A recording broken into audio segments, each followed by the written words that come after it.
Welcome to Amplified 2025. It's always a pleasure to have this event every year. I'm Bill Silverlight. I will be your host for this incredible event.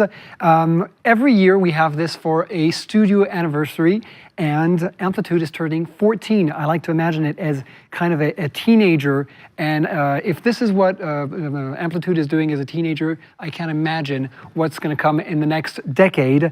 This year marks an important change for Amplitude. We'll come back on it, we'll touch upon it, but Amplitude has gone back to being indie, which is a great new chapter for the studio. This is going to be a 2-day event, just like last year, but we're going to tighten things up a little bit. Last year, and I think the year before, we had like 6-hour live streams. We're going to tighten it down to about 2 hours, but we're going to have just as many announcements, giveaways, we're going to have exclusive news, so definitely stick with us for a lot of very interesting segments.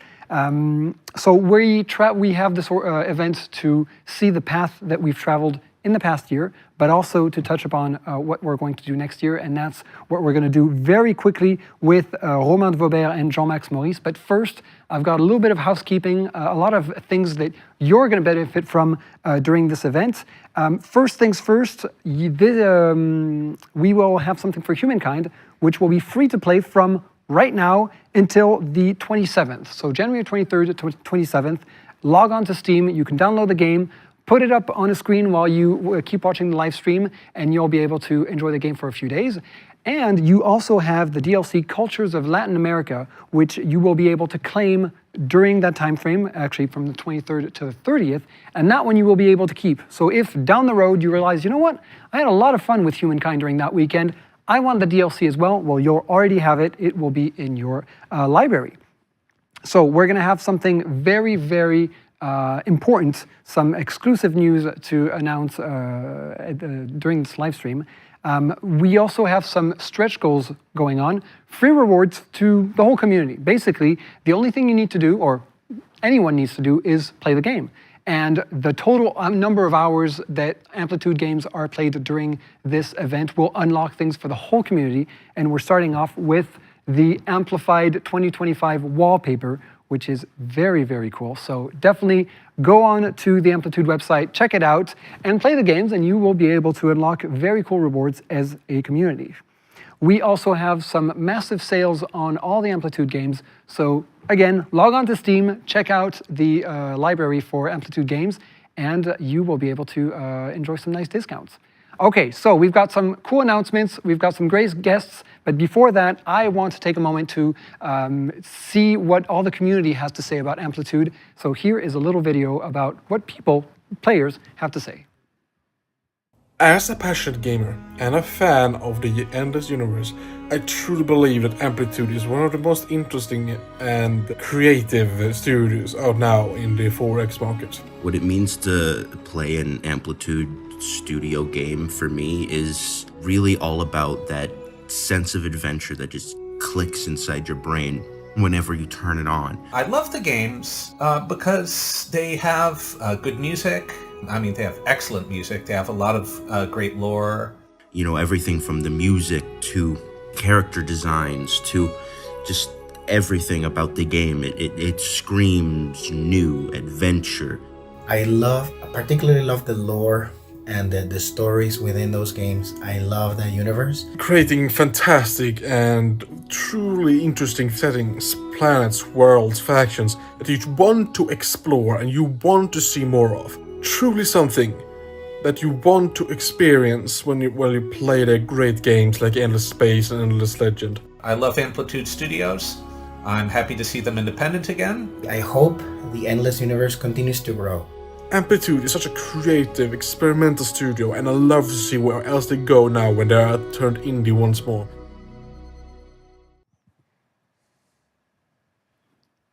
So it's always really cool to see what the community has to say, and I'm always so pleased to be able to showcase their messages. And I think what they have to say really resonates with what I think of the studio as well. You know, strong gameplay, but also the lore and the music that really make a complete package. To talk about that complete package, the games, but also the studio itself, I have two very important guests, Romain Vaubert and Jean-Max Maurice. You're the Chief Executive Officer and the Chief Creative Officer. Yeah. Can you tell me a little bit about what you do at Amplitude to start with? What we do at Amplitude, so for me, basically, I'm the leader of Amplitude, the CEO. But we were not always a studio of 170 people. That's what we are today. But initially, when we started, we were just like a bunch of 10 people. And obviously, at the beginning, I was on the creation side.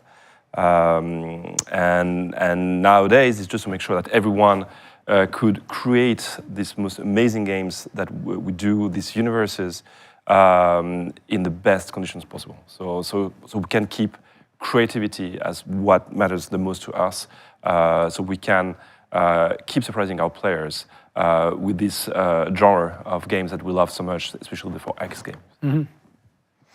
And so I'm the CCO at Amplitude, so Chief Creative Officer, as you said, and basically oversee everything creative, from gameplay to art, to narrative, to sound, to music. And it doesn't mean that I have all the ideas for all these disciplines. It means that I basically foster an environment and listen to people, and then federate around the vision and move forward and make sure it is being carried through to the end of development. I joined Amplitude 7 years ago, so I basically followed in Romain's footsteps because he used to be the CCO as well. So I've been able to really, discover and love, and now want to develop Amplitude's games, especially the Endless Universe, of course. So it's just, it's a dream job. Yeah. So you've both kind of gone from being very much hands-on until more and more kind of high level, making sure that everyone has what they need to carry on the vision. And I mean, we make real ambitious games, and sometimes it's really difficult for just 10 people to make these games. So with that, we have to grow, and when we have to grow, sometimes we need to be able to make sure everyone who joins us to make these games could be in perfect conditions to be creative, to be innovative, motivated. So yes, I think that's why we can't do everything ourselves. right. And so it's Sorry, he used to be the lead designer on Battlefield, though. So yes, he went from more hands-on to and even actually, you know what? When we came back to or when created Amplitude, I mean, this hands-on I was really missing. Mm-hmm. Sure. To be honest, I still miss it. I'm jealous actually of people being more hands-on. But I think when I see the results of what we're doing as a team, it's worth everything, and letting go on some of the things I would have loved to do myself. Well, it's important, I think, to have managers who were in that position and not just managers who their only skill is to manage. It's important to know what the developers and the artists are going through. Yeah, and why you're doing it, because it's all about the motivation, the dream, and to keep that, very much alive, which is also something, as you know, we're back in being independent, and that is also to keep that spark alive.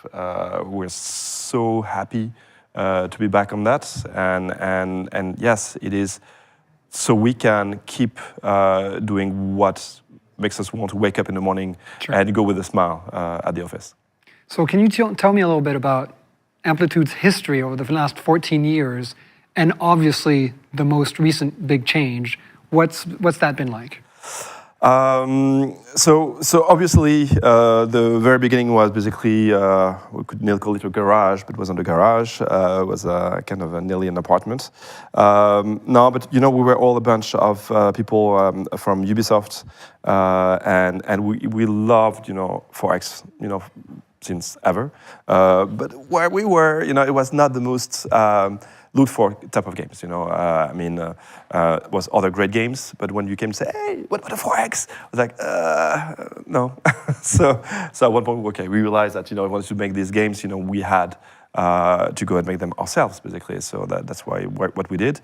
One thing, though, what we noticed at the time as players is we loved our games. We loved all these other forex we were playing. But the other forex we were playing before Amplitude were forexes we were. It was difficult for us to share these games with our friends. When we're trying to show these other forexes, nobody could understand why we were playing them. So it was like, okay, no, really, it's cool. But then you realize that everything which is cool is just happening in your head. It's not really visible. Emergent gameplay. Yes, exactly. It's all emergent gameplay. There's a fantasy, a storytelling that's happening again in your head and showing the game. Even explaining the game or the interest of the game was very difficult. So the dream we had at the time was to try to bring more art in the game, to try to focus on everything we learned about by working, on bigger games about 3D art, 2D art, basically the taste you bring in these games, this focus you bring in it, on the writing, on the music, on the UI, and try to really make these amazing games in game mechanics, but so it could be not all about game mechanics, but it would be game mechanics meaning art. And I think that was the origin of all of that. And we tried that for the first time with Endless Space. Endless Space for us, being in space, space being, a bit empty, it was also easier for us to do for the first time. It was very nice balls with, that were planets and with amazing vehicles fighting. So a lot of the money went into the battles, to be honest.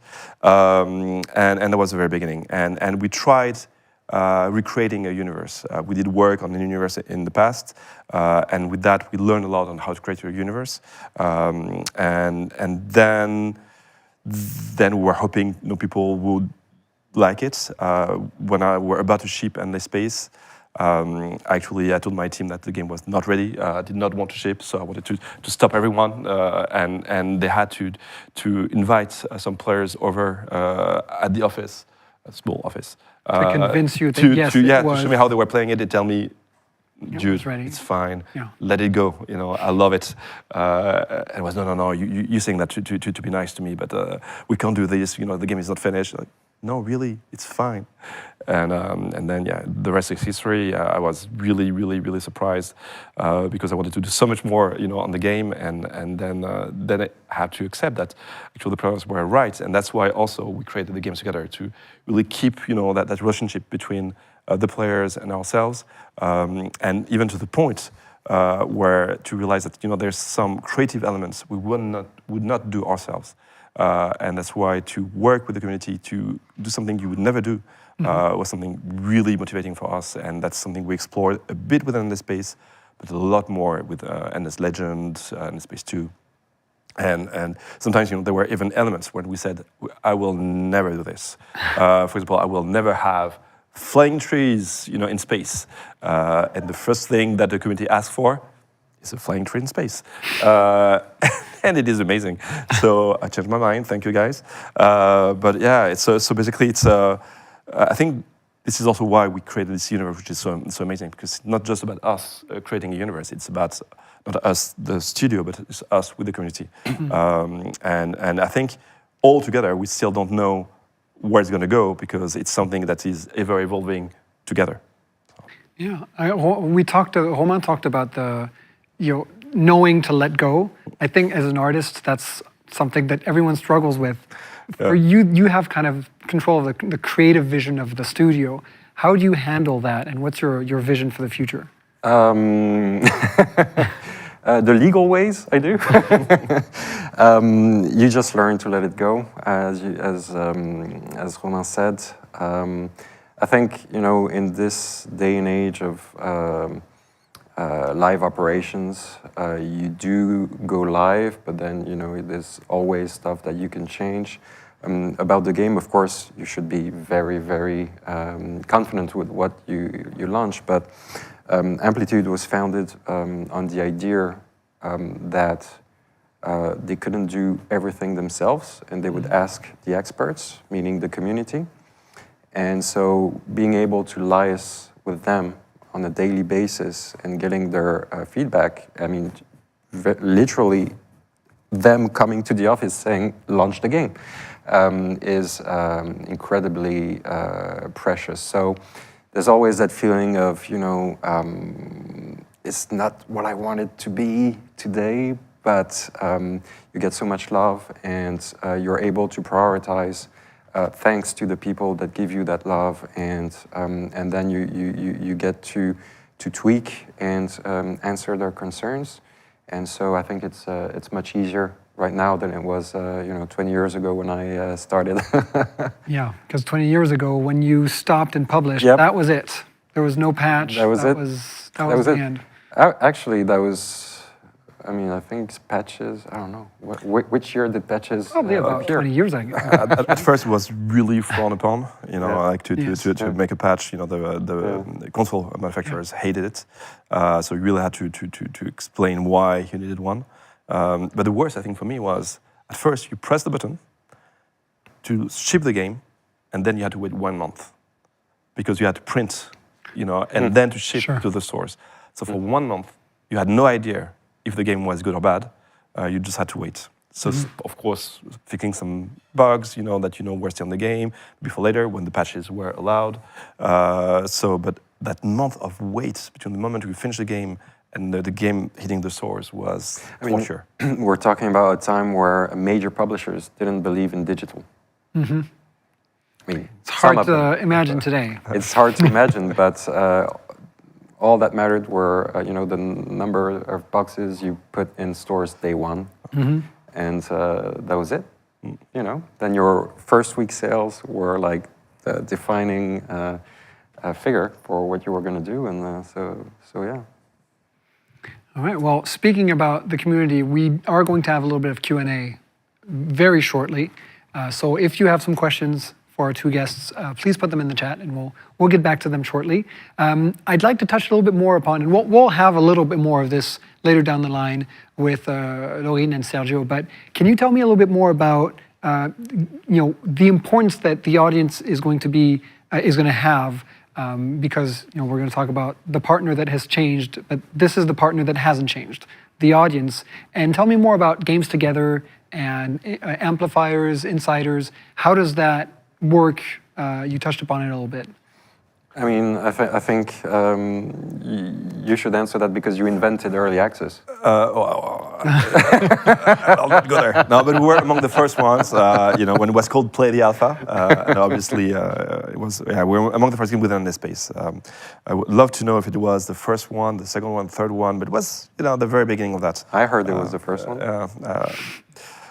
It was a long time ago, but anyway. So no. It's so the thing is, we always want to see what is good and bad about the game before it ships. So that's why we love early access. It is very difficult to do an early access when you are within, a bigger company, because when you have an early access, the reality is you don't know when the game will ship. Try to be in a big organization with thousands of people, like depending on you, and tell them, well, the game will ship. I don't know. They will tell you. It's like, no, no. You need to tell me when, because the whole company has to work around that. So that something which is a bit tricky. And as a developer, we really miss that, to be able to play with the unfinished game, with your community, with as many players as they want. Come and join you. Yeah. No, but anyway, so we did create some other systems, to try to kind of have short-time demos where people could come, look at a specific aspect of the game, with this Insiders program, which I think was really cool. Because sometimes, when you look at a whole early access, you can speak about everything about the game, and sometimes it's huge. It's a lot of feedback to get, and you may miss some elements. When you have a focused Insiders, it is quite interesting because you can really focus on the battle, focus on diplomacy. You can have a topic where the whole community looks at that. Yeah, I mean, G2G, Games Together, was invented 14 years ago. I think that's it's a striking idea to me to, from day one to want to reach out to the people, like basically saying, you might know better than I do. And I think that's the core philosophy. Of course, the company, the talent, the experience has grown. More people have joined, and with the sprawling amount of data that we now have to face, we're still continuing to adapt and tweak and learn how to use the tools.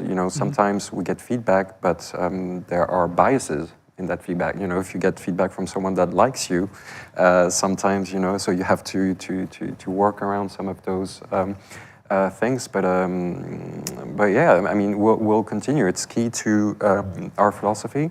We have our G2G people hard at work on the next stages, and so yeah, that's here to stay. Yeah, I mean, two brains are always better than one. Yes. And so someone backstage was telling me that the way insiders work that works really well is that you have people come in every month.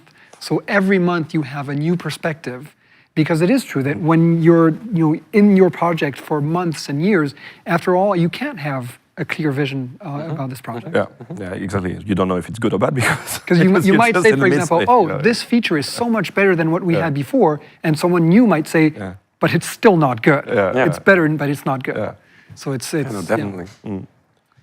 Very cool. Well, I think it's a great way of doing things. And so that was that the main reason for parting ways with Sega? Because you had a good relationship publishing a few games with them. Sega is an amazing publisher, and we're extremely lucky. To be with them all the time. And actually, probably Humankind would have never existed, without them. I mean, it was really something amazing we did together. Which was kind of your dream project. Yes, at the time. it was definitely the dream project when we created Amplitude. Actually, we always dreamt to do, our own historical 4X, but we knew.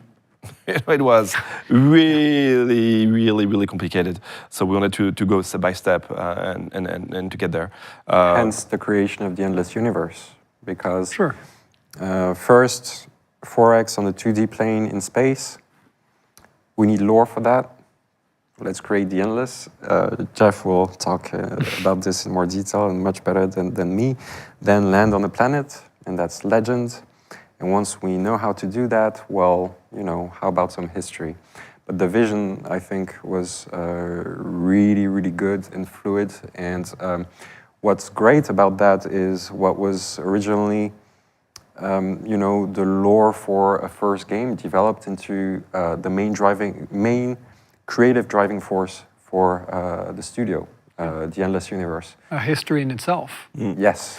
Because I think when you play a game, you have to believe, in what you play. I mean, you need to believe in that universe. You need to believe in these characters. You don't want to be distant. You want to be part of it. And when you're part of it, when your people will die for you, you will feel for it. So you don't want them. You want to protect them. You want to fight for them. You want to be their good leader. So that suddenly you create that bond between the game and yourself, and it goes way beyond just numbers, basically. Yeah. All right, so let's see. Do we have any questions in chat now before we move on to the next portion? So, Stelpa asks, in your opinion, what is the greatest 4X game ever made? There's not one. There's several. There's one I want to say, but I'm biased, so I will say it just because today's our day, so I can say it.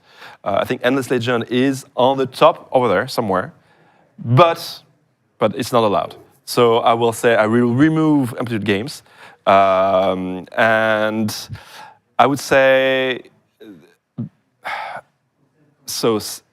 Master of Orion 2, Civ 4, Civilization 4. Sorry. There's one for some people. I don't even know if it is a 4X, but I think it is in a way. If you remember Master of Magic a long time ago, the reality is for the ones who played it, the one at the time, I think you could not really finish the game actually, but the fantasy was amazing. So it was quite buggy. So for me, that would be kind of the three, and it's not a mystery why we have also a fantasy game, a space game, and a historical game. Sure. Yeah. I'll just say one, and I'll be very corporate about this. I'll say Space 2. Just because, it's a great game, but the UI and the animation and the sound and the music, I think, are second to none. And actually, when I played it again a few days ago, and it's that, you know, I need to live up to our own games, because that one was such a moment. I think it was a bit unlucky in some of the, you know, the phases of how, you know, it was developed, but it's an amazing game. I love it. On the tech side, it was a nightmare. Yeah. So there's a bit of a drama within Amplitude. You know, sometimes you know, Space 2 has been a tough moment for the team because of the tech side. But I agree with you on the art side. I mean, it's a joy. I love it. The stories, yeah. I mean, just going in and out of that system view. I could do that all day. That's your gameplay loop. Pure dopamine. All right, what is our next question from chat? Lucy asks, how hard was it to structure a narrative onto a 4X, and how do you think it improves your game and makes it unique? Very good question. I think you can talk about, you know, the premises. But I think, you know, there's this quite strong cliche about 4X games that, you know, they're Excel sheets, and you just look at the numbers go up Or down. Or down. Bad players. When you say that, you kind of miss the point of, you know, the whole fantasy is happening in the player's head. And those numbers, they mean something, there's a fantasy. So that's narrative in itself. So, you know, that is narrative. Those numbers do tell a story. The resources and the planets, and that's already a story. But then when you have someone that can really bring that to the next level, like Jeff, and pour that lore, but also that structure, those choices, and it's such, you know, the way we do it, and we're still learning, and we're still, you know, want to hone the recipe, but it brings the game to another dimension because it makes you connect with characters, with places, with traditions, with cultures, and I think it's just a tremendous breathing moment and pacing element. Well, it gives us kind of two different levels. You can have the people who just want the gameplay, they have the gameplay, and the people who want to go further, it doesn't take away from the gameplay, but they just have more to discover and lots of wikis to read and fill out. And fill out, yes. No, but it's true. It is tricky to create, I mean, storytelling in a 4X environment because you play so many games. You don't want your stories to be twice the same, right? Sure. So you always have to think about what will happen if I do it again. What happens if I mix up all my different stories? How can this make sense? And so it's all about giving tools for the players to tell them each of them, so they could tell their own story when they play the game. So they don't play your story you've written for them. And you succeeded when you know they will play their own story, and that's where you're happy. So it's all about the tools. And at first, yeah, it was a bit intimidating to try to create these tools. Yeah. All right. Do we have another question in chat? Next lie, what is the game you liked most doing or making? Might not be your favorite game. No, but you know what? I think, I'm sorry, I think I'm a broken record, but I will say again, Endless Legend. I think Endless Legend was amazing to make.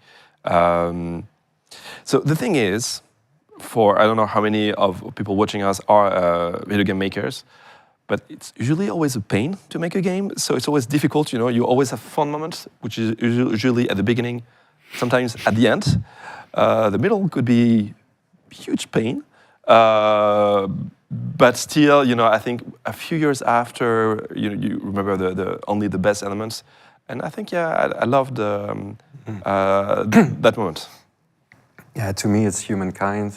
I mean, that was when I first joined Amplitude. I was working on the kind of tail end of Space 2's DLCs, but I really, delved into the heart of the Humankind production, and creatively speaking, in terms of, I mean, all the systems were there, but creatively, I mean, as an experience, there was so much that was left to do, and I was able to really, get to work, and the fact that it was historical, the fact that we have a famous competitor, everything was super exciting, thrilling. Cool. All right, and our last question for the evening from Thibaut. Before revealing the game, what were the biggest challenges you encountered developing this new one? For revealing any game? No, the next game, Oh, the one the that is game. going to be revealed. The game. What were the game. biggest challenge? I have no Yes. idea what they're talking about. No challenges. It was easy peasy. Not sure. Not sure.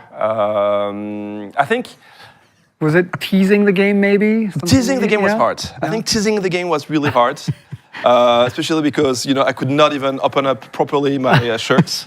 No, Not yet. that was a painful. I've had mine open the right way for For 10 about minutes. 10 minutes, yeah. Nice So, shirt, so, guys. so that was good. No, except that painful moment. I don't know. It was all joy, obviously. Well, then tell us, what is coming next for you for the studio, the game, and maybe a next partnership? So actually, there's so obviously living Sega. Suddenly we felt a bit alone in the world. It was like, whoa, okay, what's happening? And we're afraid to be a bit too lonely. We have a lot of players around us, and that's great. And again, thank you guys for being there. But it's especially right now, it's difficult to navigate the waters of video games. So you wanted to make sure we had friends with us who could help us, show us the lights, explain, what's happening, and so we could focus on making games. So we'll not be focusing on something which is not needed in the actual gameplay. So with that in mind, personally, I realized that last year that all the games I was playing were all coming from the same publisher. And it's weird because it's game I picked up randomly. Just saw them, on Steam, and just, oh, that looks cool. I would play this one, then I play that one. And yeah, maybe it could be more than a year, but all the last games I played seriously at were all coming from Hooded Horse. But that was it. I was like, just said, oh, they're cool. These guys, I think they're trying to make games for me. And then we happened to encounter these guys not so long ago, and we just told them, well, guys, I have to tell you, you're making games for me. You didn't know, but actually, I just buy all your games. And then they heard about, the Sega story, that we're leaving Sega, and we're, well, actually, we just love your games, and actually, maybe you're making games for me. So, oh, well, actually, let's discuss. And I think we decided to basically part ways, to combine our forces, because I think the next game is, perfect. I think they know how to speak to our players. If they're speaking to me, I think they could speak to many of our players. And I think they could definitely help us focusing on what's right, and making actually even better games. So yeah, I agree. I think it's a match made in heaven. Yeah. Two great entities who are going to join forces to make something. We don't know what it is, right? No, we don't know. But I do think the key word is two. Yes, a keyword is two. The most amazing 4X ever made. But I don't know which one it is. So without further ado, thank you so much for joining me. Thank you, for having Bill. us. And we have a little something that we'd like to show you. I am many things. I have been many things. God. Legend. Dust. Part Prisoner. of this blue Eden. But the jailers have fled, leaving the oceans and their secrets to those who walk the land. Destroyers. Then came the light supposed to end this torment.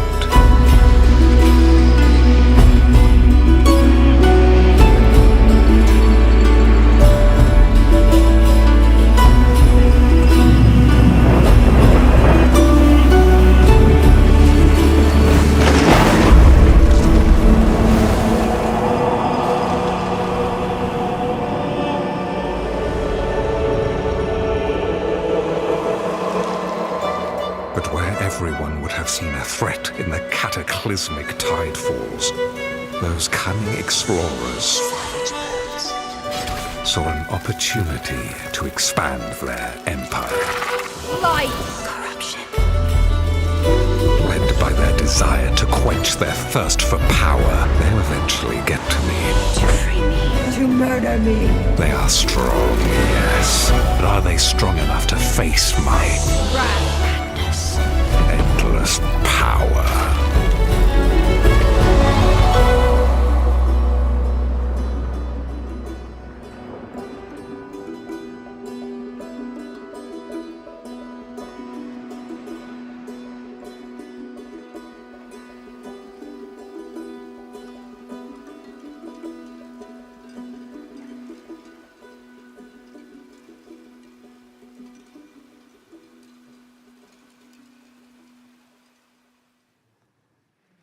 So turn the tide. We are so happy to be sharing this with you.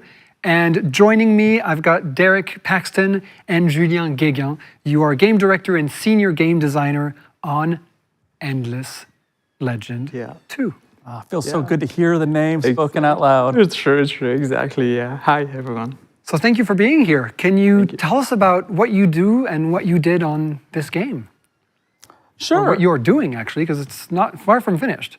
Yeah, it is, definitely. Yeah, lots of work to do, right? So yeah, totally. So yeah, I'm game designer at Amplitude. I worked on mainly the economic systems on Endless Legend 2. But yeah, also have some check on the narrative and hero side and the battle as well. Obviously, with all the team, we are driving all this stuff. There's a particular faction you may love more than the others. That you Of spend a lot course, of time also, on. yeah, we all design our own factions and everything. So obviously, I have my favorite one now. Yeah. So obviously, the one I'm working on. Sure. So no surprise. I'm the game director, so my job at the end of the day is just make sure that the game is great. So working with all of the amazing, talented people at Amplitude to make sure it comes together into one product, make sure that it is fun to play, which we have a great team to put it together, but we need players to help with that. So we need players playing, to give us feedback and to tell us what they like and what we don't like. So that's an important part of the way that we make games here at Amplitude. Absolutely. Yeah, we covered that extensively, and it's really part of your DNA. So if you are interested in Endless Legend 2, it should be available on Steam. If not, it should be available very, very shortly. So you're able to wishlist it right away, show your interest, and you might be able to participate in the Insiders program, or in any case, the Early Access, which will be coming out shortly, in the future, sometime. So tell us about, the first thing that I noticed in the trailer is the location has changed. Yes, so we wanted to give players a new place to play the game. We wanted to be able to change the rules. There are things that we absolutely loved in Endless Legend 1, like the winter was just such a big part of that game, where you have seasonality. You saw the world change, that changed your gameplay mechanics, that changed the way that players are making strategic decisions. They were thinking about going and founding that next city or going to war, and then winter hit, and they would have to reevaluate that, so it kept the game being very dynamic. But it had two problems, one of which was it would happen and then go away, and the world would return to how it was. And the second one was it was largely punishing. So it was a lot of, most of the time it was a bad thing that the players had to work around. It wasn't different, it was just bad. Is that what you mean? It was different, but it's good that it changed the decisions that had to be made, but it was doing it in a negative way. So with Endless Legend 2, we wanted to make sure that we wanted that seasonality, we wanted the world to change, but both we wanted that change to change the game from that point on, and we wanted it to be something that the players would view as positive. So in Endless Legend 2, the oceans are receding. You saw it in the trailer, the oceans are going away.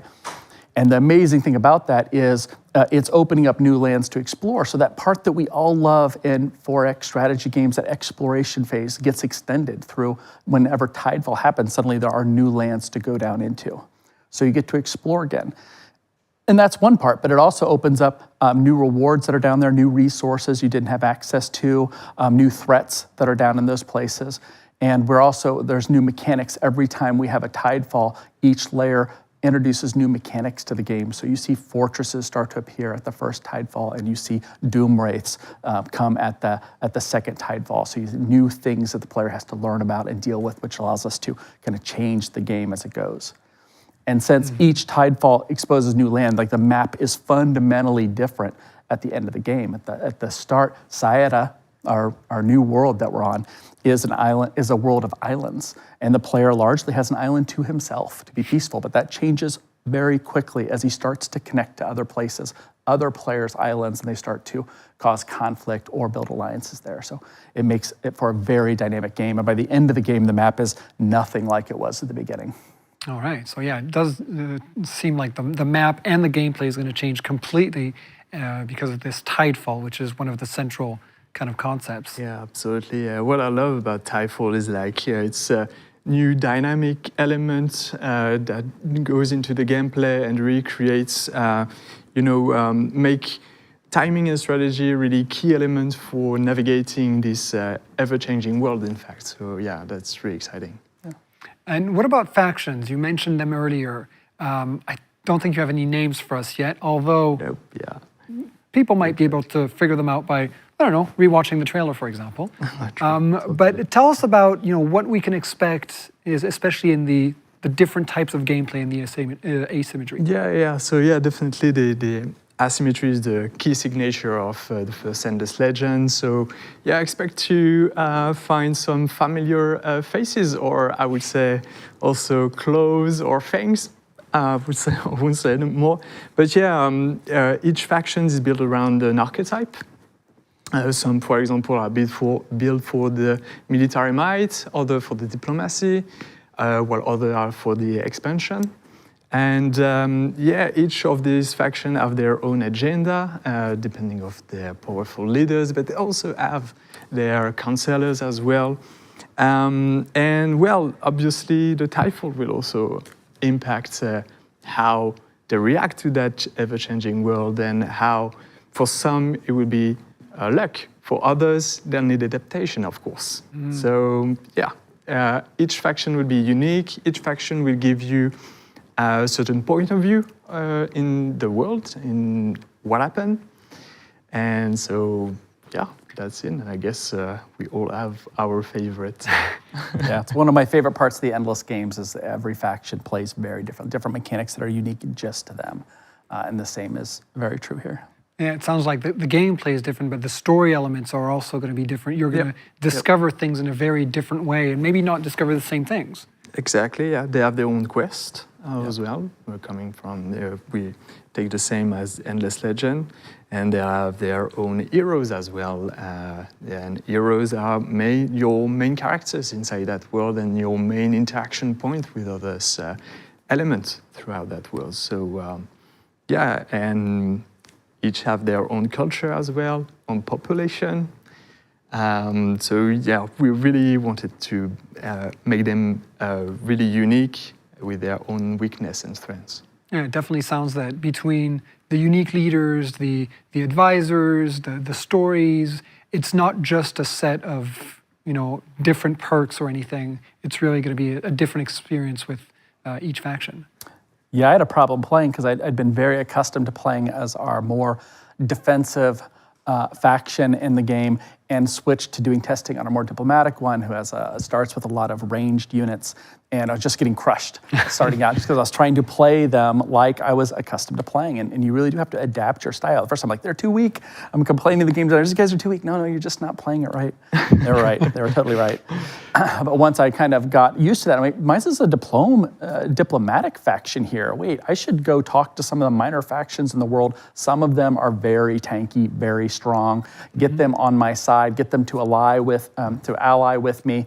And then once you were able to ally with some of the minor factions, you can build their units. So building them very tanky, tough units to be my frontline defenders, my archers in the back, and then I was able to adjust those the way I'm fighting battles, the way I was putting armies together, and I had to approach the game in a fundamentally different way than I was accustomed to. And I just love that about the Endless games, just in general, but especially in Endless Legend too. Well, speaking of the Endless games, it's always difficult when you've got a number 2 or 3 or 4. How do you strike the right balance in terms of it being Endless Legend 2, so keeping it in that vein, but also learning from Humankind, learning from Endless Space 2, the other games that you've published since then?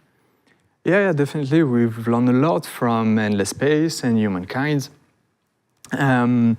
And we've tried to apply it to Endless Legend too. So obviously expect big improvements on stuff like heroes or the asymmetry, and also the combat, the battle actually. Battle now compared to the first one will give full control over the unit on the battlefield. And also some units will have their own abilities we call active skills that you can activate once during the battle, and it could really change the tide of the battle, right? And terrain as well will play a huge role by buffing your units depending on where you stand. So now each battle will be a quick contest of wits and planning, and really, creates. Each battle will be more thrilling throughout the game. So yeah. Well, so far we've been giving a lot of kind of high-level concepts. We can reveal that there are going to be 4 factions playable in early access, and 2 others that will be there for release. Can you tell us anything else? When will we know more?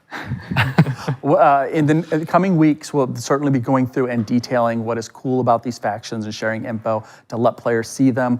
As you mentioned, get insiders in playing them. Even more important, get early access players in playing them and giving us feedback for them. So yeah, absolutely look forward to. And just like you said, if you watch that trailer a little closely, you may get a few very subtle hints as to who you're going to see in Sayada. Okay. And I think we should also expect a blog post coming shortly to detail not just about the factions, but just in general to, give us more information about the game and how it works. Tidefall is a concept that is very intriguing. Yeah. I'm very eager to try that out.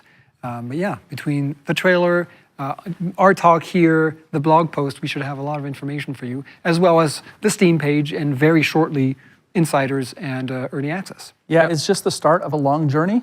We've done a lot of work on the dev side. We really are we just need players and playing and giving us feedback and working with us to make this game great. So up until release. So this is just the start. Absolutely. Well, thank you so much for being with me. Do not forget to wishlist the game on Steam. It should be available right about now. And shortly, one day soon, you'll get a notification saying that it's not just wishlistable. You can buy it. Yeah. Thank you so much for being with us. We are going to switch with my 2 next guests. We talked a lot about our link with the community, and I'm pleased to welcome Laurine Barbier and Sergio de la Caille. Thank you. Thank you so much. So Laurine and Sergio are going to be here to tell us more about this Insiders program that we've been hearing so much about. Yes. So you are Live Ops Manager and Community Developer. Correct. Can you tell us what all that means? Yeah, sure. So hi, I'm Laurine. I'm Live Ops Manager at Amplitude. So basically, in the Live Ops team, what we do is try to plan the live of the game, so everything that comes after the release. And we try to make sure that any content and anything that it released basically aligns with everyone, all the vision. So we have the creative vision, we have obviously the production vision, we also have the feedback from the community. That's one of the most important. So yeah, we try to make sure that we take all of this into account and that we just deliver the content that makes the most sense for players and the studio. All right. Well, that's really nice. Well, in my case, I'm Sergio, and as you mentioned, Bill, I'm community developer at Amplitude Studios. And basically, it's in a similar role of what Laurine and the LevOps team does. Basically, what we're trying to do on the team is to build a bridge between the community and the entire developer and the entire studio. So basically, we gather all the feedback from the different social media, Steam, Reddit, Discord, amplifiers. It's really important because at the end of the day, all of our devs are there. And basically, we combine all the feedback and we try to coordinate a lot with the DevOps team, QA, production, and to make sure the voice of the community is heard. Right. as we were saying earlier, just having those two brains instead of just one, all those developers that are just, knee deep and that don't necessarily have the luxury of taking a step back and looking at things differently. Exactly. And also, now, especially with the 4X game, it's not the type of game that you pick up for 2 hours. These are people who sometimes have sunk tens of hours, hundreds of hours, and who have probably an informed opinion. Indeed. So the goal is really to create that sense of community and in a sense, ownership of the game by the community. Exactly. That's an important, philosophy from the studio. We have been doing that from the beginning, the creation of the studio, and that's something that we are eager always to try and also to improve. We always try to improve how we gather the feedback and the process internally to make sure, at the end of the day, we hear and we can communicate between all the team. Mm-hmm. Yeah, and we try to basically involve the community as much as we can, and through many ways, many different ways. They are at the end of the day, they are the one playing our games, and they are the one who know the game, and that's that type of game, not only ours but the 4X genre. So they are kind of the expert at the end of the day. So.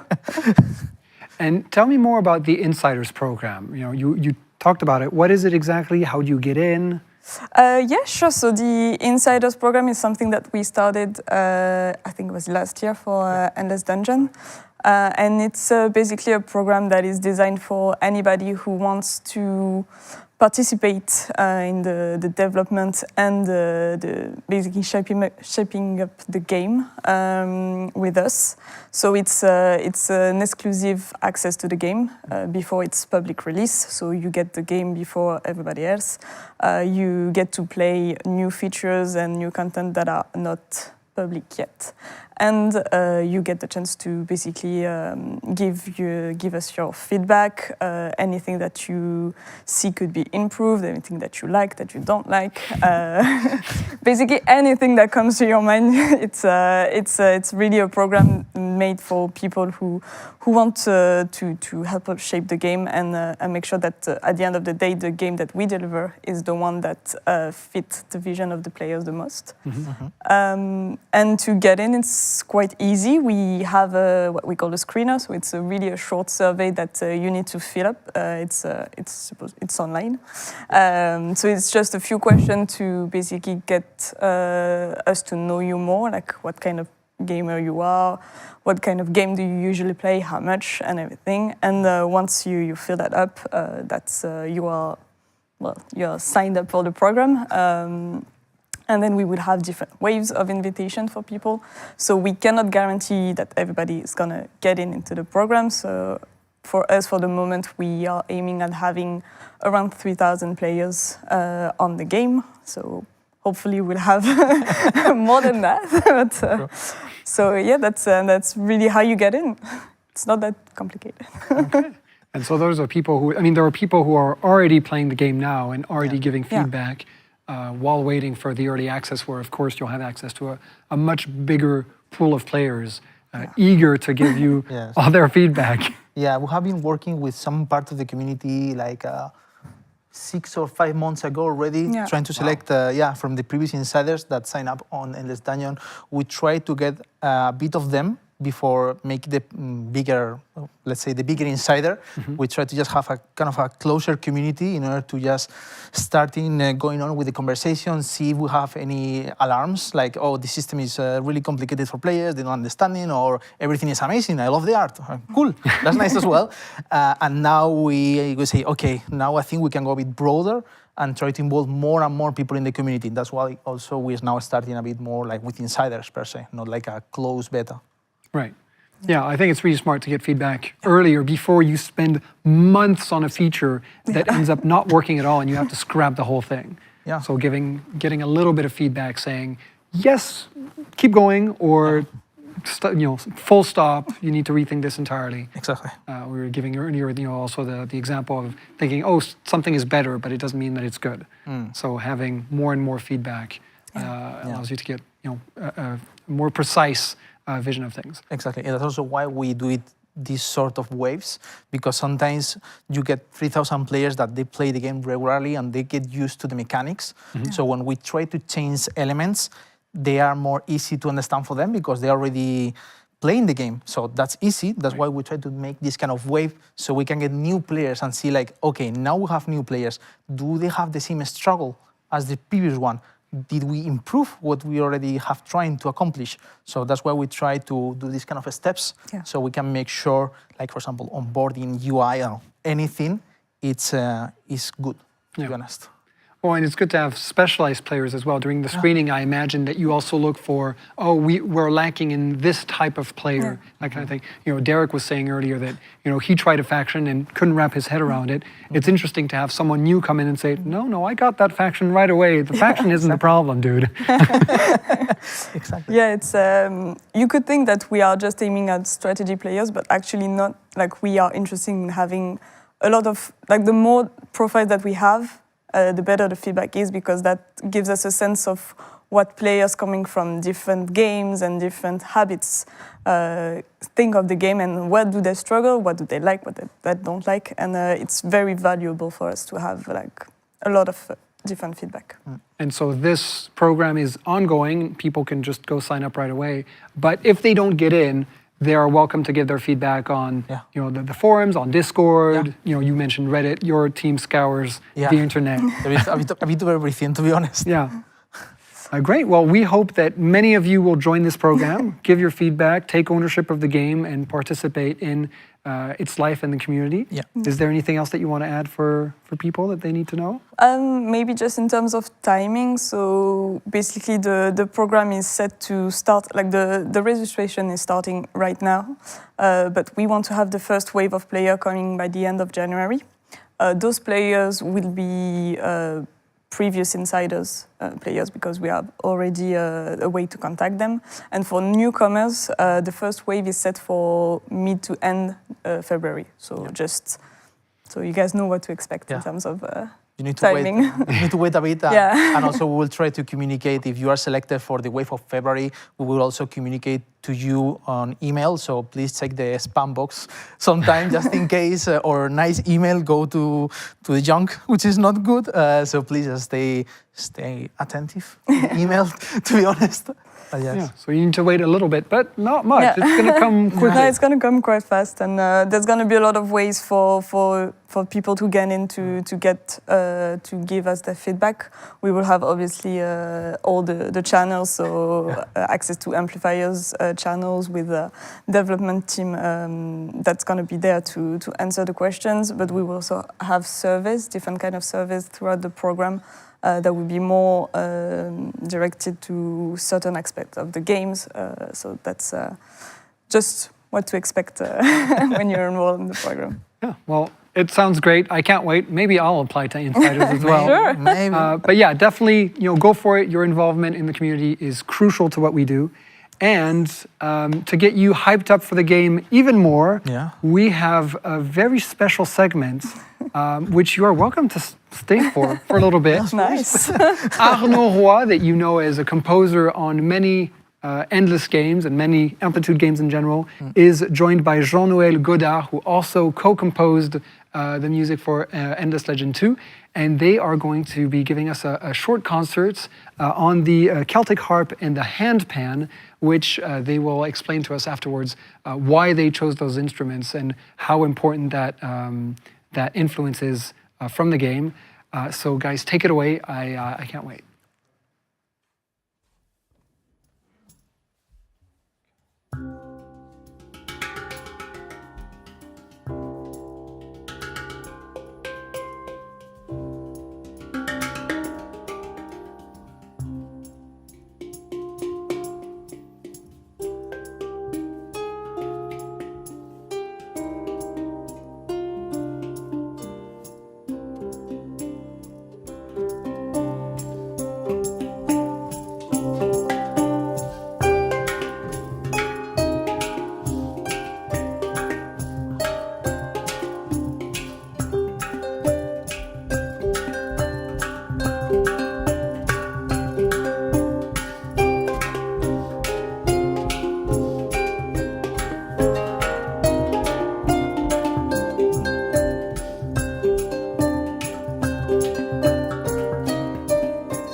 Come and join me. That was great.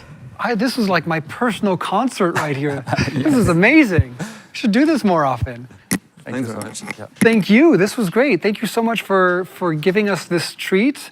3 songs from Endless Legend 2 in a different setting. Obviously, this is not how they're going to sound within the game.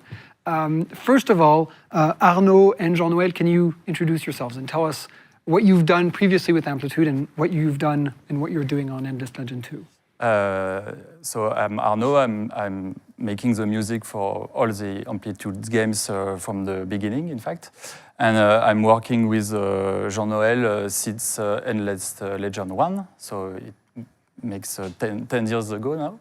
And Jean-Noël is recording all the amazing percussion you can hear in the different Amplitude games. Yes. All right, and you were co-composers on... Yes, on this part of the music. I'm Jean-Noël Godard, so I come from France. I've been working with Arnaud from 20 years. And I love percussion, so that's why Arnaud told me to join the team of composer, because I've got many instruments from all over the world. And especially tonight, it's the handpan, so an instrument was created in Switzerland by Pan Art. Okay. And so why this choice of instrument? The handpan is not that common. Celtic harp, a little bit more, but still it doesn't seem like the first choice when you think of composing music. Yeah, when I heard first of Endless Legend 2 with big tide falls and all the aquatic universe, I tried to find some exotic sounds and instruments to fit this new universe. So my first thing was the crystal bachet. You know, it's a very rare instrument with glass and a very special sound. And you have all these aquatic sounds from the handpans. And the Celtic harp, because it's my main instrument, and I play it on Endless Legend 1. So yes, sure. It's like yes, it was obvious choice for me. I definitely got a lot of aquatic vibes from the handpan, especially with the blue light behind you. It was definitely very underwater. Yes. Yeah, but it was a challenge for us because the music originally is made with many instruments, a big orchestra, a full orchestra. So we have to make a sort of reduction of all of this to be able to present you music with only 2 people. Yeah, very different experience. It was a challenge. Yes. So the full thing that people will be able to hear yes. Within the game, but this was a very special experience. Yeah, thank you so much. This was great. And Arnaud, I believe we will see you again tomorrow. Yes. For a blind test for the community. Yeah, you're right. So we'll see how that goes. Thank you so much to both of you. This was a very special, and I can't wait to hear what it sounds like with all the instruments. But this was a little treat. Thanks a lot. Thank you. It was a pleasure. So, we mentioned previously that, to me anyway, the 3 pillars of Amplitude games are gameplay, music. That's one of the things that keeps coming back from the community. And the 3rd pillar for me is lore. And so we're going to go from one to the other. Thank you so much for joining me for music. And to talk about lore, I'm going to have Jeff Spock and Stephen Gaskell. Thank you so much. Thank you.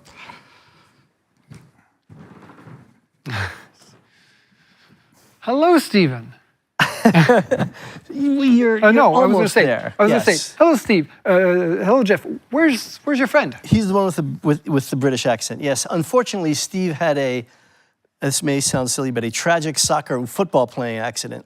So he's stuck in the UK. So he couldn't make it here tonight. Unfortunately, he obviously wanted to be here, but he couldn't. But this was the 21st century. Yes, and we've been working from home for ages. So magic of live production. Yeah. Okay. Okay. Anyway, so you see, it did say Steve.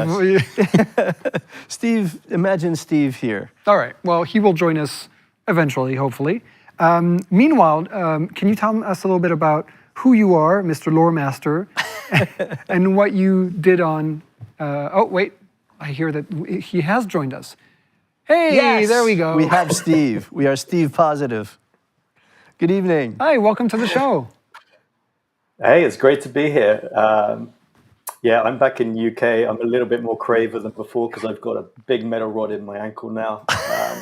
That Just to sounds give great. a quick introduction, I've been with the studio as a writer for about 12 years, freelance at first. They let me come and join full time. So Endless Legend I've worked on, Endless Space 2, Humankind, and now we can finally reveal Endless Legend 2. Very cool.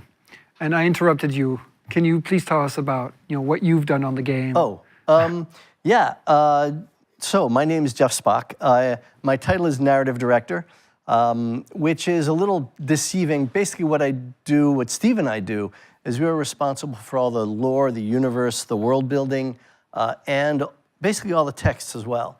The quests, the events, the biographies, the faction backstories.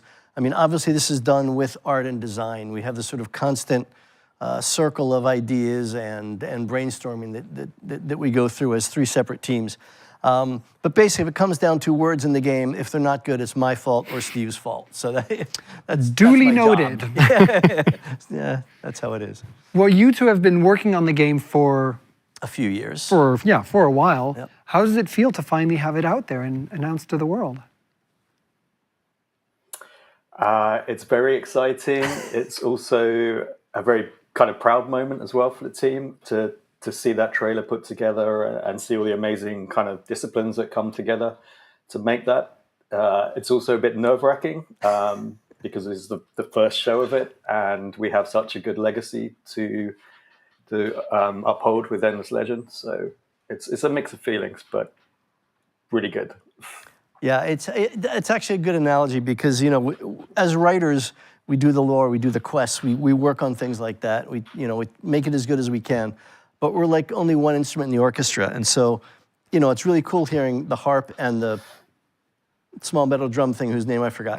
It sounds really cool. Thank you. Yes. But then, when you add the orchestra and you add the chorus and you hear these theme songs played like that, and that's kind of like what our job is, I think, is we do what we can, but then the art comes in, the sound design comes in, the gameplay is there to keep, and that's, that's the orchestra, and that's what we can finally show in the trailer and see and get out in the hands of the community now. And that's just a fantastic moment, fabulous moment. That's when you get the complete experience. Yeah. Everything by itself is okay, but everything put together makes the whole package. Yeah, absolutely. So tell us about lore. Last we left off, we were on Ariga, and we are no longer there. What happened? I'll start this one. Maybe Steve can finish it. Origa was the planet from Endless Legend 1. And it had this amazing thing where the winters kept getting longer. Okay, and that was this amazing changing gameplay situation that we discussed before tonight, that the player had to sort of fight against and figure out how to strategize around that.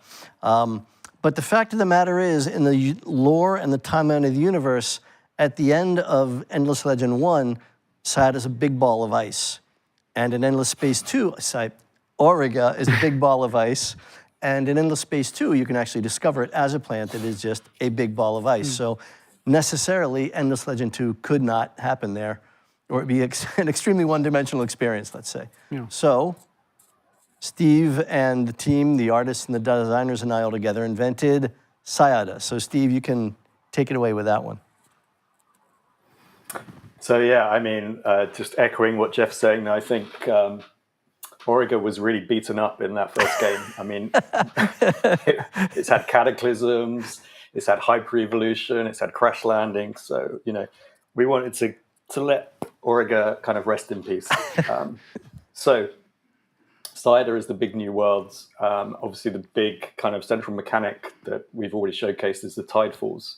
And we wanted to make sure that we could combine that gameplay with kind of a consistent and captivating story. And that world it's an ocean world. The factions start on islands. And as the seas descend, they can go out and exploring into that world. And it's important to know that there's a big reason why Cider is an ocean world and why it's changing non to an ocean world. And that's wrapped up with the Endless. They have their I hands should in also everything. say- Yeah, they made a mess everywhere, those guys. You know, really. For those who don't know, the Endless Universe, just to give a quick recap on that, the Endless is a precursor civilization who existed tens of thousands of years ago in the galaxy. They spread across the galaxy. They had a cataclysmic war, disappeared, but left behind their remnants. So they are always the backdrop to our games, and on Cider as well, they've had their hand there. Okay. Yeah, exactly. So the cause of the situation, both the flooded ocean planet and the tidefalls, the recesses, that's all part of a situation set up by the Endless that the player will discover as they explore, as they discover, as the game rolls out, as they meet new other factions and have events and that sort of thing. So there's a whole story unfolding behind the classic game 4X gameplay. And as we said earlier, not every faction will figure out what that is in the same way. They each have their own path. They have their own path through it. They have decisions to make on how they handle the different situations, how they come to. I mean, you heard the background voice in the trailer. There is a vast power at the heart of the planet, and one of the players' choices as they get to the end game is how to deal with that and why and that sort of thing. So it's been super fun to work with the artists and the designers, programmers, and everybody to try to put that kind of narrative end game into a 4X end game. It's been an amazing project, and we got to announce it tonight. And so now we're like, oh yeah, it's a good feeling. So while I've got you in this good feeling, I tried to pry some information earlier, but couldn't. Can you tell us anything about the factions without giving us too much info? We'll wait. We'll bide our time because we know some of the factions from this universe. Yeah, there's like a bunch of marketing people standing there with tasers. Yes. All right. So, Moving on. We are not going to drop names here. So there will be some familiar and some new and unfamiliar factions. Steve has been the lead writer on the game.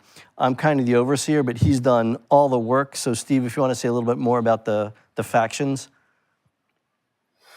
Yeah, so I think if you cast your eye over that announcement trailer, you'll see some clues about kind of who's made it from Endless Legend into Endless Legend 2.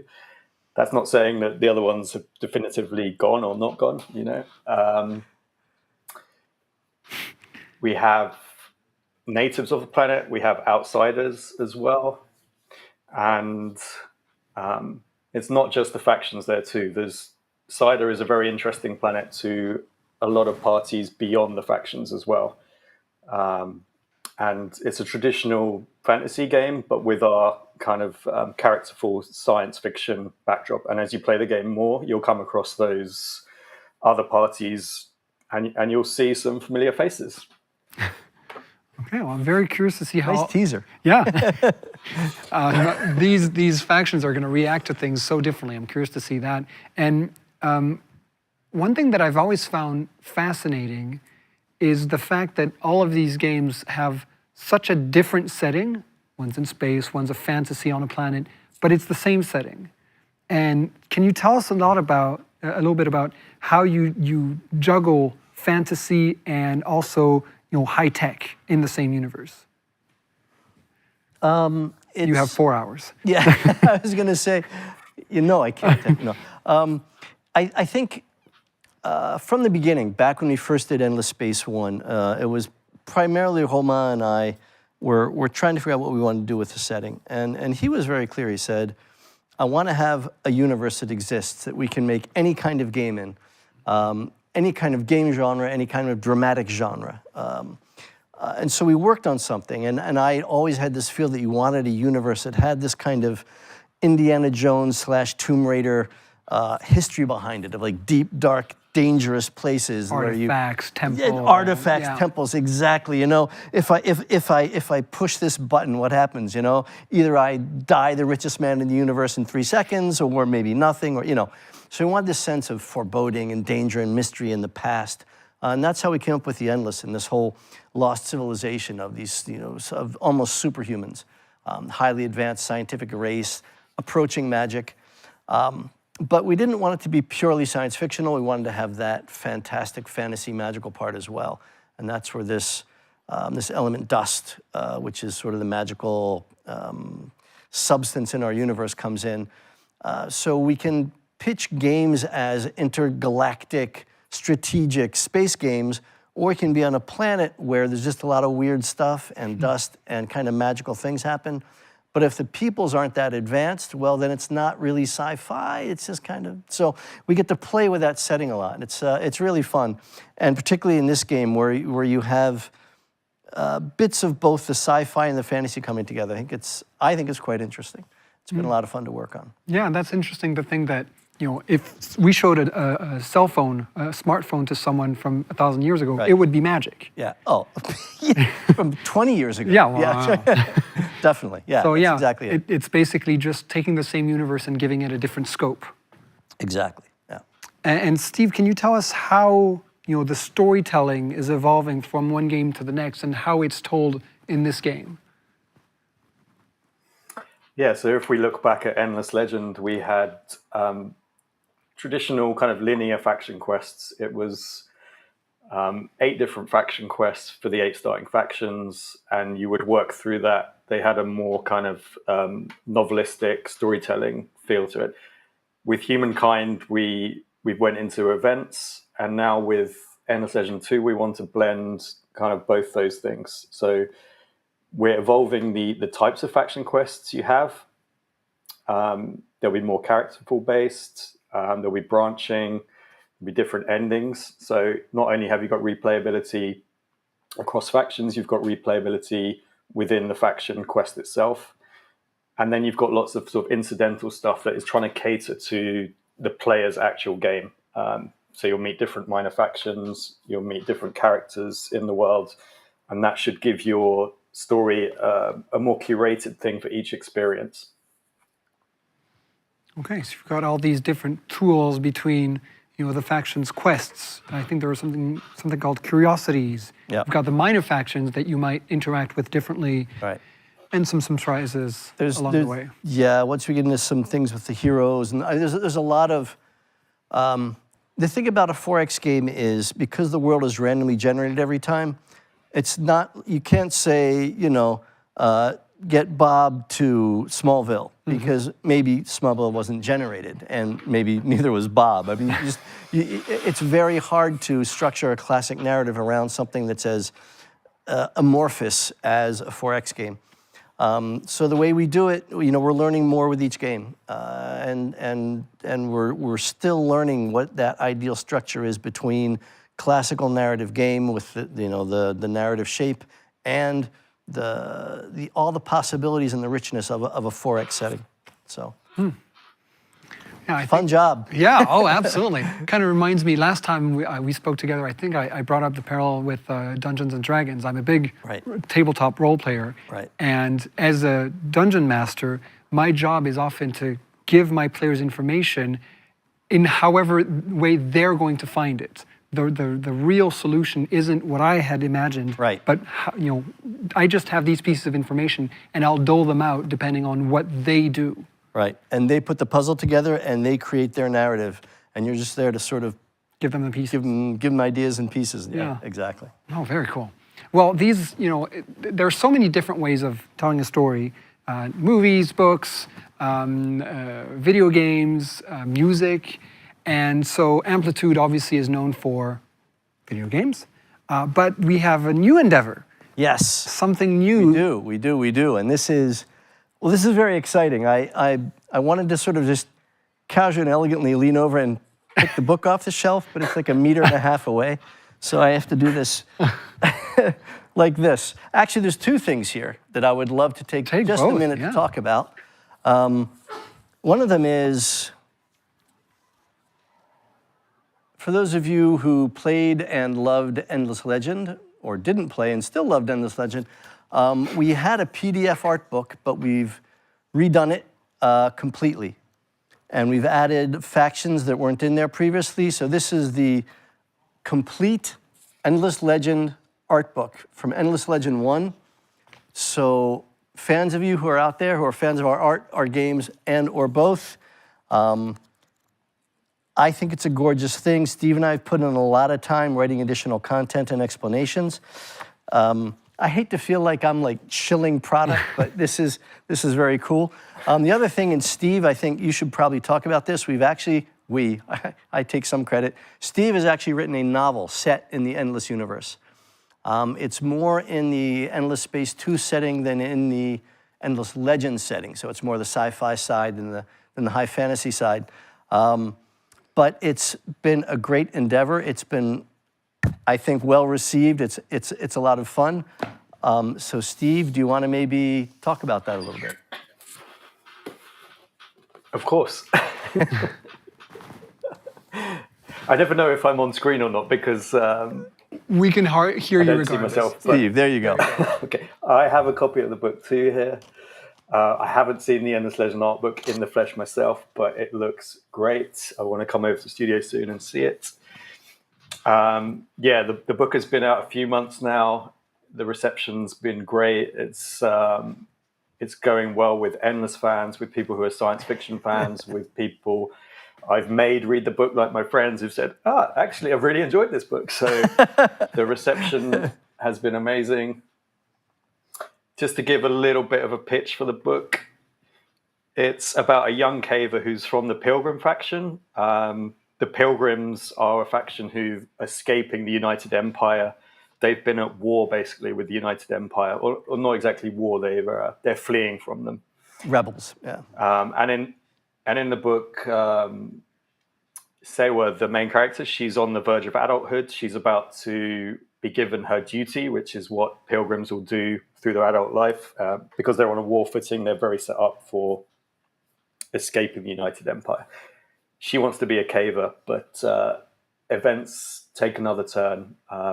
She gets involved with a traitorous plot on the Pilgrim fleet, which results in her being separated from the fleet and goes on adventures, basically. There's some very nice shots from the art book. Yeah, look at that. Thank you, whoever in backstage there behind the curtain is doing this. Thank you. And so you rewrote some of the Pilgrims' lore. Yeah, and the background. Pilgrim and Steve did a lot of work. We had, we have little lore Bibles for all of our factions from all of our games. Steve did a huge, now that lore Bible is significantly larger. So really, when you tell stories from the point of view of a spaceship and a planet, it's very different from actually telling the story from somebody walking around on the planet. Much more personal. It's very personal, it's very intimate. It's, you can say, okay, the Pilgrims, they live on these sort of arcology fleets that fly, escaping the Endless Empire. But, United Empire. But what's it like to walk around day to day and, buy tea at the local market? Mm-hmm. You don't do that in the video game, right? But Steve has gone through and created that whole street-level view of the Endless Universe, really for the first time in any of our games. So for us, it's very exciting. So that's why we wanted to come out and talk about it a little bit. Yeah, well, it came out in October. I'm glad the reception has been so good. And so since a book is so new for Amplitude, how did the idea come about? I can field that. Yeah, you better feel. I'm like, huh? Yeah. So, yeah, it's the first novel we've done, but it's not the first thing we've done in alternative kind of forms of media. We've done comic books before. We've done visual novel game, in fact. Jeff's written some short stories, novellas. So, for us as writers, this is an amazing opportunity to, like you say, go down to that street level and explore some of these factions, these institutions that exist in our games that you generally see from a much higher scale, especially in the Space 2 games where you're a galactic kind of leader and you're dealing with planet-wide sort of things. So I think Amplitude has supported us in that, and they're really interested in seeing how we can sort of spread our media to other forms. And I think the community takes well to that too, because I think one of the strongest parts of our games is the background lore that Jeff has developed and we've all developed together. I love transmedia projects. It's always cool to explore, because you can't tell, as you were saying, the same stories Right. you know, in everything. So if you want to tell another story about the same universe, you have to pivot into something else. So do you know if there's any other Transmedia projects planned? We're full of ideas. We're full of ideas that, you know, yeah, there certainly are. I can't even say what they are because we have a lot and we don't know what we're doing. We're full of ideas and we're finding partners and pitching things around. And but yeah, I mean, we love the games, and the games remains what we most like to do and what I think for the moment we do the best, though the novel is great. But yeah, we're looking into other things. We want to tell other stories at other levels and other genres and that sort of thing. So we're certainly looking to take the universe to other places. All right. And Steve, we didn't touch upon when is this book taking place compared to the books, and how does it interact with Endless Legend games, previous or to come? So it takes place about 50, 60 years after the Pilgrims left or escaped Raya. That's the homeworld of the United Empire. So they've been on the run for a while, but things are getting extra hairy at this moment in time for this particular fleet. The Pilgrims are split into multiple fleets, or in different sort of places. And part of the Pilgrim background is their obsession with the endless, their religion around the endless. They want to go out and find, hopefully, the endless homeworld. And it's causing kind of political shenanigans within the internal structure of the Pilgrims themselves. And Sewa, the main character, is kind of caught up in that, and she goes and meets various people. I don't want to spoil it too much, but... Yeah. Things happen. Oh, things happen in the book? They do. They're wow. fun things, too. And so, yeah. Could I just say... Go for it. Sorry, also just to say, the audiobook version, we don't have a date for it yet, but it'll be coming out soon, hopefully. And Forbidden Planet, I'm not sure they can ship to the United States, I'm not sure, but they are getting a new batch of signed copies of the book because they sold out the first batch, so... That's very pleasing. I'm going to be signing more copies soon, and they'll be available. Just to do my own shilling too, Jeff. Good. We share the guilt. That's fine. Duly noted. I'm an audiobook guy, so that might be my ticket. Yeah, great. Well, thank you so much. Thanks for sharing all of this with us, whether it be the game, the book, just the universe in general. I think it's a universe that's fascinating, and I always love when it's developed through these different ways. And I think... I was going to say it's still in its infancy. Maybe not infancy, but it develops, and over time it becomes really this, as you told me once, that people from the community probably know the lore better than you by now. We have fans out there who keep me in line. But that's great. I mean, the community is fantastic. We love working with them. We love hearing their ideas. We love how they receive our ideas. And we love coming up with ideas. It's been a fantastic relationship.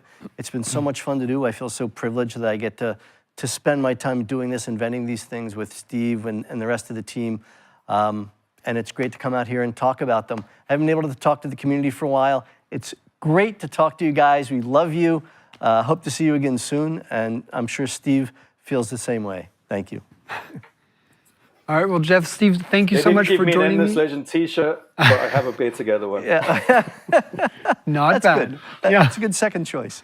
All right, well, we are going to transition away for the moment from our big announcement of today, the big Endless Legend 2 announcement, and we are going to go into the other big franchise, which is Humankind. So, Benoit Humbert and Balthazar Auger, thank you so much for joining me. Hello. We have a big change of scenery. And we're going to be talking about a new update that is already live. Yeah, definitely. Okay, can you tell me a little bit about who you are and what you work on? Of course. Well, I'm Balthazar Auger. I'm the lead game designer of Humankind. And I've been I've took over from the previous game designer. Maybe you remember him, William Dice. And so I've been with Humankind since 2021, and it's been a great journey so far. Yeah. Okay, so from the shipping date. Yeah. Yeah. Okay. So I'm Benoit Humbert. I'm the game director on the Humankind Live. I've also been the main historian in-house since 2017 or 18. Right. So yeah, I'm still an historian. Actually, I Googled you, and historian is what came up. There was very little to do with, specifically Amplitude. It was just... Yeah, I'm not too much on social media, but there is still a few things about my previous life. Well, you need to keep that, that identity, because that's what's so interesting, having a historian work on the game rather than just someone, you've got game designers dealing with the gameplay, and you kind of make sure that it's... Yeah, definitely. Yeah, I'm a sort of Jeff Spock, but I'm not inventing anything. I'm just relying on historical sources, so it's a little bit different. Which is harder, because you can't just say, oh, yeah, this happens, it explains it all. You have to stick to the facts. Yeah, that's the best part of the job, trying to keep track of everything, trying to be as much as historical as possible. Sure. And being in touch with a lot of historians and archaeologists as well. So that's pretty cool. So I'm still in touch with my past. Yeah, it's a type of kind of living history, Yeah. So tell us about this Achilles update that we have behind us. Achilles, Yeah, I can do that, of course. Well, in fact, since we have announced that we were going back to independence as a studio, we also released a previous update, which was in Edwana, which was focusing mainly on growth, on how missiles were working, and a lot of stuff, adding a lot of AI personas. Now we have like a small opportunity with Amplified to release 2 months later another update, which is the Achilles update, focusing this time on the war system. So it has been something that the people were complaining sometimes or giving us feedback a lot since the launch of the game. So it was a time. That's the problem with listening to feedback, is you listen to feedback. Yeah. War does bring out big feelings. Mm-hmm. But in fact, we've changed the system, I think, the first time in 2022 or 21. Bolivar. Yeah, with the Bolivar update. And now it was the time to keep the system evolving. Yeah. Well, and speaking of community and feedback, we will be having a little Q&A at the end with our developers. So if you have questions in the chat, go for it, and we'll write them down and then ask them a little bit later. But I think it's a good plan, having these smaller updates rather than a huge update once a year, for example, with a lot of things just focused on a specific field. Yeah, exactly. I think it brings new experience on a better pace than just releasing everything at the same time. And it's easier to explain as well, and to not muddy the message. It helps us also focusing on the mechanics that are like relevant to the theme of the update as well. Maybe when you make a big update, you have like unforeseen interactions between two mechanics that you were changing on. One that was a bit older. And here we can like really focus in on one or a set of like issues or feedback, and really try to address it like at once. Yeah. So that's been good, yes. And so Achilles obviously was a warrior. So we could imagine. Well, you said that it was based around war. So what's the feedback that you wanted to address with this update? So the main feedback, if I may. Yeah, go ahead. First, I have a question for Benoit. Sorry, I'm taking my privilege here. Was Achilles really an actual person that existed? Yeah, it's a tricky one because I saw the movie Troy. Have I been lied to? If you're talking about Brad Pitt, yeah, it was real. But anyway, when you're talking about mythology or semi-mythical people, it's always hard to say if they were real or not. But for me, from my experience, there is always a small amount of reality. Yeah. So the Troy War really happened because we have archaeological evidence, but the guy himself didn't leave any evidence. Or maybe there was an Achille in the crowd, but nobody will be sure. Enough at some people point, believed that he existed, that Yes. he had some significance, even though he So might not have existed. enough for misdirection from my part, so I can actually talk about the initial question. So what was the feedback that we were trying to address with this update? So, you know, when we first started thinking about war in Humankind, and this is far back as when we were developing it, we really had a vision where you know, war was more of a continuation of diplomacy through other means, some sort. I think it is, yeah, it's the same. And so there were many like interactions with what happened before the war, the preparation for the war, and then what happened during the war, and then there was a big resolution at the end when you got the other one to surrender, or you're the one being forced to surrender. And this actually on paper was nice, and it actually worked for like a long time. But as we kept working on it, and as we updated several times, there was some feedback that kept coming back, and which is that, okay, wait, why can't I ask for this thing at this moment? And this is when I speak about the moment, it's the moment of resolution, the surrender, which is a big moment. I'm also like still talking about big emotions. Like either I won and I want to get like what's coming for me, what I earned, or I'm losing and I want to like, well, I want it to be fair at least. In a nutshell, around the war score system and the war support, what we did is decouple them. So, like before the update, and also I want to point out, maybe it's already being pointed out in the chat, it's on beta right now, so it's not like on the live game. But before that, and you can go back and compare how it was and how it is now. So just to clarify, you said it's on beta, so that's a beta. Yeah, it's accessible to everyone. You need to click the beta branch on. Yeah. And so what happened before was that you had some war support before, and then some more support at the end, and there was an addition between the two, and that gave you your score, which, I mean, most of the time worked fine, but there were some wars and that were like maybe too protracted, or you were someone like very far away declared war to you, and so you had to like spend a whole like bunch of turns getting there. And then when you got there, oh, your war support is over.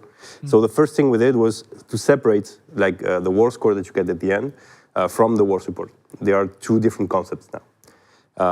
And so we will have a calculation that's much simpler for war score, the things that you get to earn, which are based solely on the cities that you capture from the other cities or territories. And then war support, we also changed the fact that since it doesn't really end the war now when someone gets to zero. It's only, okay, now you start having like social consequences to war on both sides. And surrender is possible, but it's not mandatory. And that's something else that we changed. Before, maybe some of you remember, when someone got to zero, that was game over for them. Yep, you had to surrender. You had to surrender, it was mandatory, it happened to you, it happened to the other one. Maybe you wanted to keep going, and this is the first change that we did in Bolivar. We kind of allowed, like, if you were winning, to press your advantage.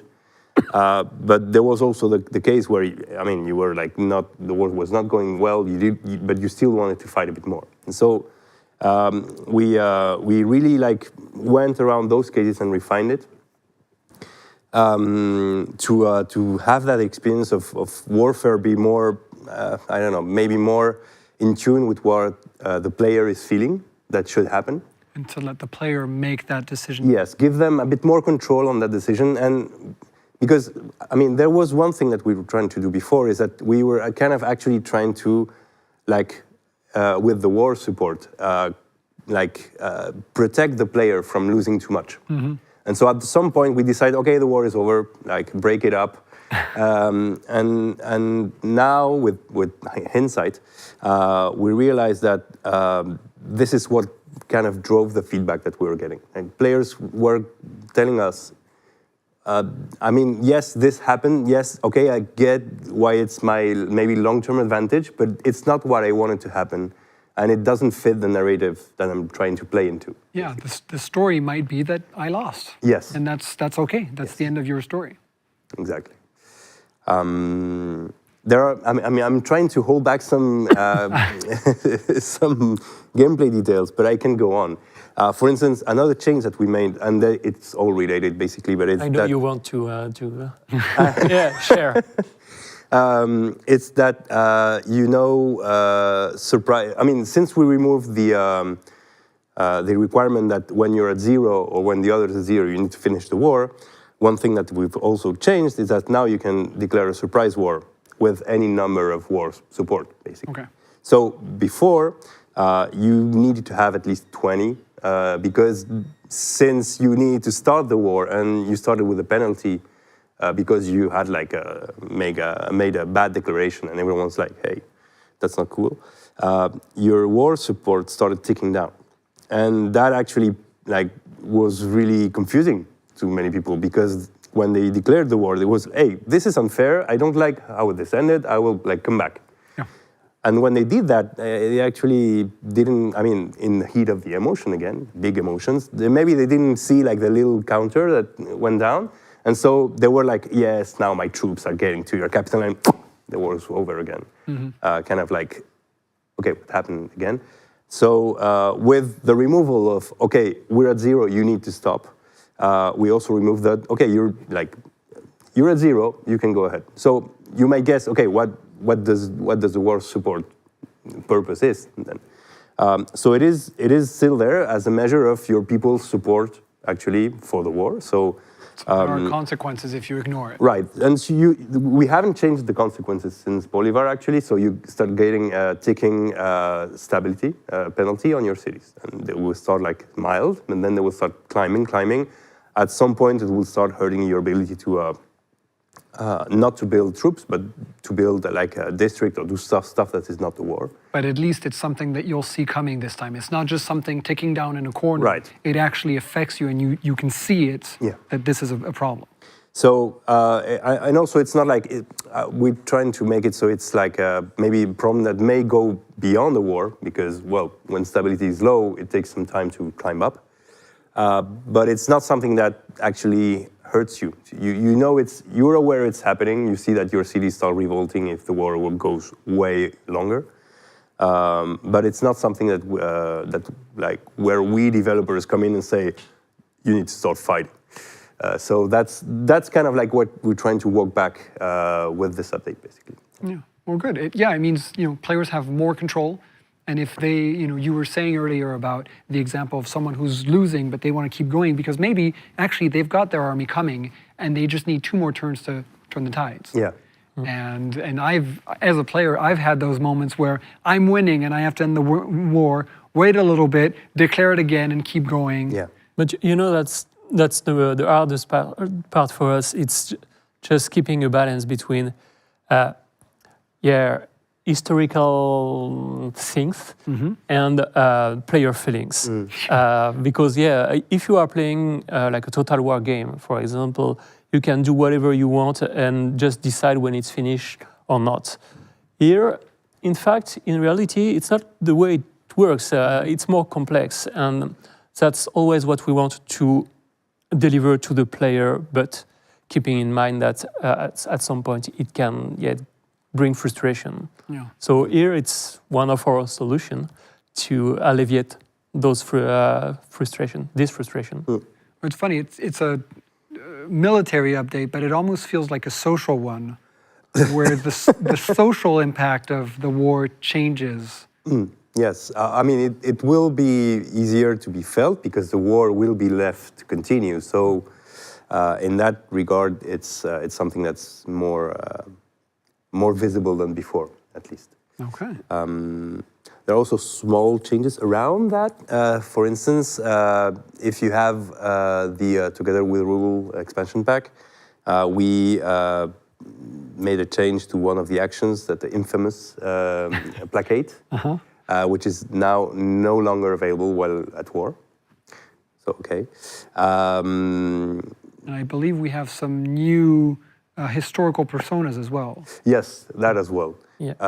So, I mean, if you go to the there There on we the go. screen. So if just to finish, if there's a changelog that's posted with the update, but for the smallest, I don't want to forget anything. But Yeah, this isn't a change log. I could talk numbers all day long. It's just the kind of personas we want to add every time we release a new update, because it will spice up your game, basically. They are just mainly focusing on strategy and warmongering. Okay, yeah, sure. They are like Bonaparte characters. Bonaparte or Shaka Zulu, they are famous for conquering a lot of territories in a small amount of time. Alexander the Great as well. Or, same with Alexander. Well, Musashi is something a little bit different, because he was more like a samurai wandering after the big battle of Sekigahara in the beginning of the 17th century. So he is more focusing on war and warriors, but the other ones are just war in the general way, and trying to conquer or deliver a strategic experience. All right, very cool. Well, thank you so much. Do we have any questions in chat about the difference between Endless Legend 2 is a game that hasn't been released yet? No. But this we don't one have any is, special. I wanted to make a joke trying to uncover my shirt, but with the microphone I cannot do that. So yeah. Sorry. Well, so this is a game that is already released, but a different update. So maybe we're going to wait for people to try it out. Of course, and we are keep gathering all your feedbacks and trying to deliver the best experience as we can.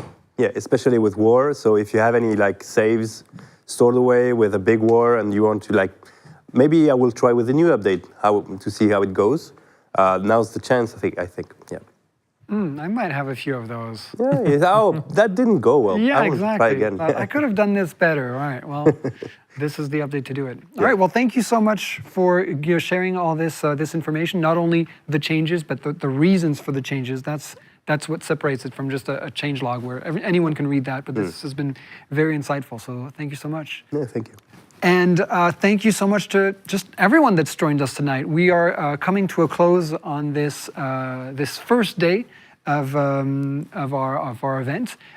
So we've had insight from many people, different fields, from lore to gameplay to Amplitude and its future, as well as obviously the big event of today, the announcement of our new game. Don't forget the Endless Legend 2 Insiders program, and of course the early access is going to be coming soon. Stay tuned, we're going to have the blog post out very soon, and more info to come in the coming weeks. Humankind, just a quick reminder, is free to play this weekend until the 27th included.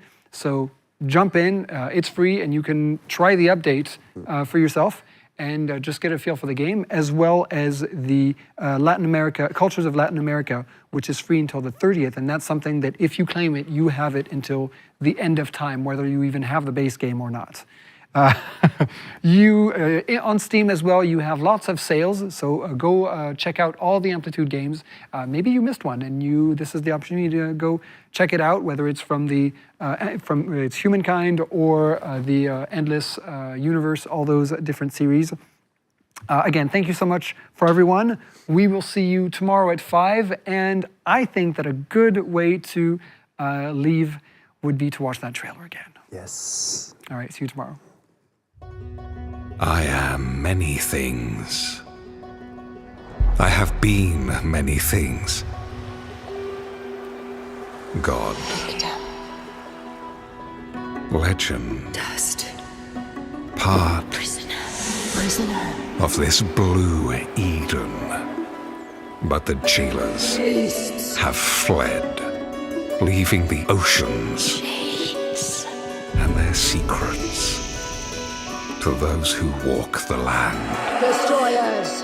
Then came the light supposed to end this torment.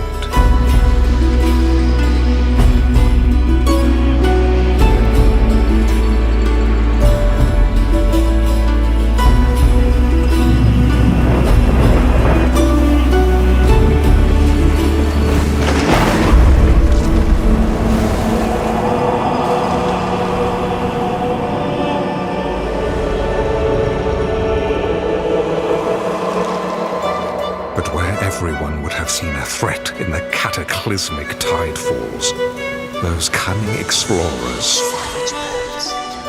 saw an opportunity to expand their empire. Light. Corruption. Led by their desire to quench their thirst for power, they'll eventually get to me. To free me. To murder me.